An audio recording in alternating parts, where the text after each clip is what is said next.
charge over you, to keep you in all your ways. They shall bear you up in their hands, lest you dash your foot against a stone. Would this sort of presumption, this defiance of his Father's laws of gravity, be justified in order to protect him from possible harm, or, perchance, to win the confidence of his mistaught and distracted people? But such a course, however gratifying to the sign-seeking Jews, would be, not a revelation of his Father, but a questionable trifling with the established laws of the universe of universes.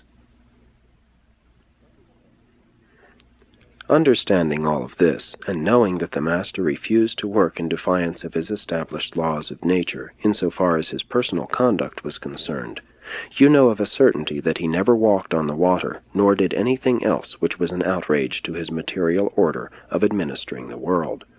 Always, of course, bearing in mind that there had, as yet, been found no way whereby he could be wholly delivered from the lack of control over the element of time in connection with those matters put under the jurisdiction of the personalized adjuster. Throughout his entire earth life, Jesus was consistently loyal to this decision.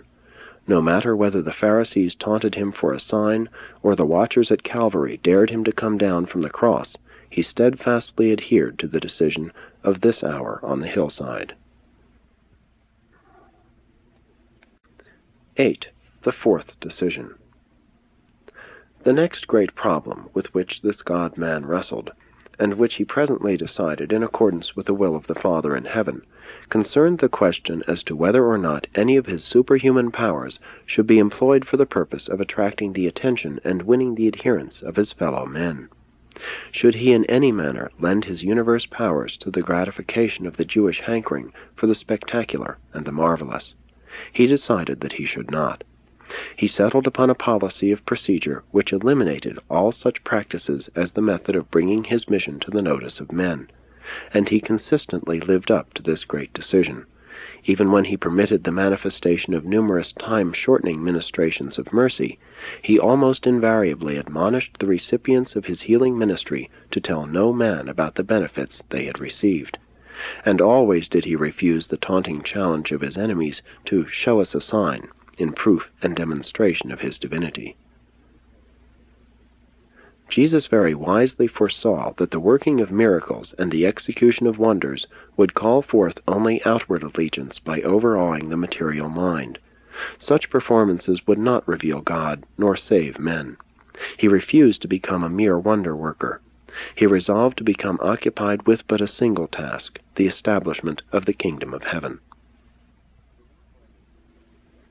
Throughout all this momentous dialogue of Jesus' communing with himself, there was present the human element of questioning and near doubting, for Jesus was man as well as God. It was evident he would never be received by the Jews as the Messiah if he did not work wonders. Besides, if he would consent to do just one unnatural thing, the human mind would know of a certainty that it was in subservience to a truly divine mind. Would it be consistent with the Father's will for the divine mind to make this concession to the doubting nature of the human mind? Jesus decided that it would not, and cited the presence of the personalized adjuster as sufficient proof of divinity in partnership with humanity. Jesus had traveled much. He recalled Rome, Alexandria, and Damascus. He knew the methods of the world, how people gained their ends in politics and commerce by compromise and diplomacy. Would he utilize this knowledge in the furtherance of his mission on earth? No. He likewise decided against all compromise with the wisdom of the world and the influence of riches in the establishment of the kingdom. He again chose to depend exclusively on the Father's will. Jesus was fully aware of the shortcuts open to one of his powers. He knew many ways in which the attention of the nation and the whole world could be immediately focused upon himself. Soon the Passover would be celebrated at Jerusalem. The city would be thronged with visitors. He could ascend the pinnacle of the temple and before the bewildered multitude walk out on the air. That would be the kind of a Messiah they were looking for. But he would subsequently disappoint them, since he had not come to re-establish David's throne, and he knew the futility of the Caligastia method of trying to get ahead of the natural, slow, and sure way of accomplishing the divine purpose. Again the Son of Man bowed obediently to the Father's way, the Father's will. Jesus chose to establish the kingdom of heaven in the hearts of mankind by natural, ordinary, difficult, and trying methods, just such procedures as his earth children must subsequently follow in their work of enlarging and extending that heavenly kingdom. For well did the Son of Man know that it would be through much tribulation that many of the children of all ages would enter into the kingdom. Jesus was now passing through the great test of civilized man, to have power and steadfastly refuse to use it for purely selfish or personal purposes. In your consideration of the life and experience of the Son of Man, it should be ever borne in mind that the Son of God was incarnate in the mind of a first-century human being, not in the mind of a 20th century or other century mortal. By this we mean to convey the idea that the human endowments of Jesus were of natural acquirement. He was the product of the hereditary and environmental factors of his time, plus the influence of his training and education.